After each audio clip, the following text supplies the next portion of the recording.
if we look back on previous technologies and really when we started to bring in the internal combustion engine, for example, is a good reference. At that time, I wasn't around at that time, but at that time, presumably there was, there's a fear, there's perception around the dangers of this and how different it is from a societal standpoint.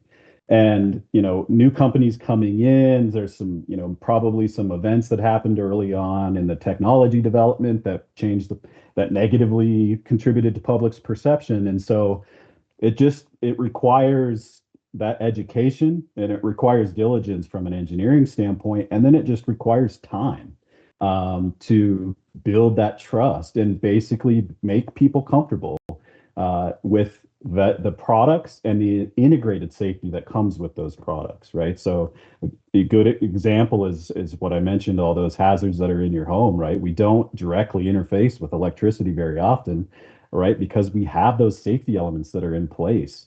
And at some point in time, if you look back on the history of electrification of our houses, that was a different story, and you had to be much more careful, or on the cusp of those becoming the norm, things were different. And so I think we just need to keep that in mind.